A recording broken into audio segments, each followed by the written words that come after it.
ఇచ్చిన మాటను దేన్ని కూడా నెరవేర్చడు చంద్రబాబు నాయుడు గారిని. పూర్వం మాట ఉంది, అది మర్చిపోయి ఓట్లు వేశారు. అదే స్వామి చెబుతారు, ఓడ మీద ఉన్నప్పుడు ఓడ మల్లయ్య అంట, ఓడ దిగిన తర్వాత బోడి మల్లయ్య అంట. అలాగే రేవు దాటిన తర్వాత తెప్ప తగలేసినట్టుగా, అక్కడ దిగిన తర్వాత అల్లుడు చేసినట్టుగా ఇవన్నీ చంద్రబాబు నాయుడు గారికి ఉండేవి. అవన్నీ మర్చిపోయి ఈయన మాటలు నమ్మి ఓట్లు వేస్తే ఇవాళ జరుగుతుంది ఏంటి అని అడుగుతా ఉన్నా. కరెంటు ఛార్జీలు తగ్గించారా? తగ్గించకపోతే తగ్గించకపోయారు. అలా అట్టి పెట్టారా పెంచుకోకుండా? అది లేదు.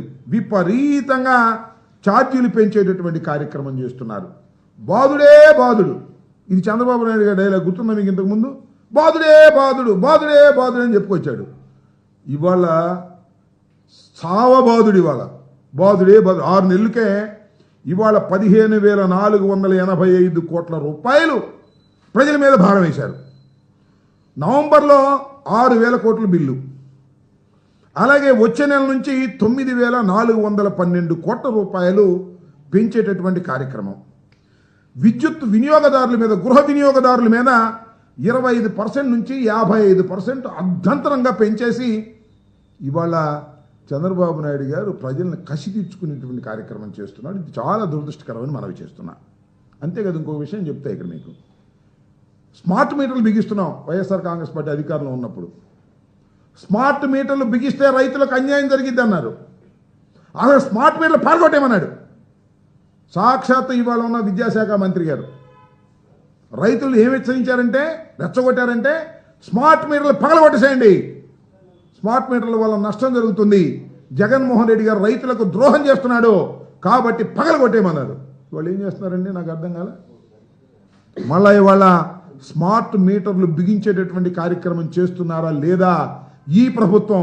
ఇవాళ దానికి సమాధానం చంద్రబాబు నాయుడు గారు చెప్పాలంటున్నా. చంద్రబాబు నాయుడు గారే కాదు, స్మార్ట్ మీటర్లు పెడితే పగలగొట్టేయమని రైతులను రెచ్చగొట్టినటువంటి నారా లోకేష్ గారు దీనికి ఏం సమాధానం చెప్తారో ఇప్పుడు చెప్పాలని కూడా ఈ సందర్భంగా నేను మనవి చేస్తున్నా.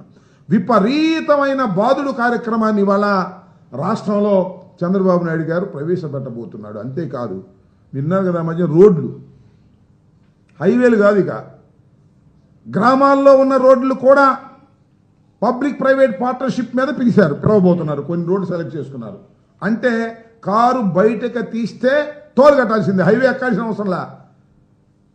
జిల్లా రోడ్లకైనా, పంచాయతీ రోడ్లకైనా, ఆర్ఎండ్బి రోడ్లకైనా, దేనికైనా టోల్ కట్టాల్సిందే. ప్రభుత్వానికి ఏం సంబంధం?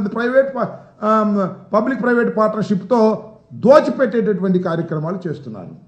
ఇది సంపద సృష్టించడం అంటే. కారు ఉన్నవాడి 10 దగ్గర కారు బయటకు వస్తే టోల్ గేట్ వేసి, టోల్ వేసి సంపద సృష్టించేటటువంటి కార్యక్రమం చేస్తున్నాడు. నిజంగానే చంద్రబాబు నాయుడు గారు ఏదో సంపద సృష్టిస్తాడు, ఎకానమీలో చాలా గొప్పవాడు, హైదరాబాదును అభివృద్ధి చేశాడు, డబ్బా కొడుతూ ఉంటాయి ఈనాడు, ఆంధ్రజ్యోతి ఒక పక్కన డబ్బా కొట్టే కార్యక్రమాలు చేస్తుంటే అది నిజమేనని అమాయకులు నమ్మి ఓట్లు వేస్తే సంపద సృష్టించడం కాదు, సంపదను దోచుకునేటటువంటి కార్యక్రమం ఇవాళ చంద్రబాబు నాయుడు గారు చేస్తున్నారు. 40 సంవత్సరాల ఇండస్ట్రీ అంటాడు.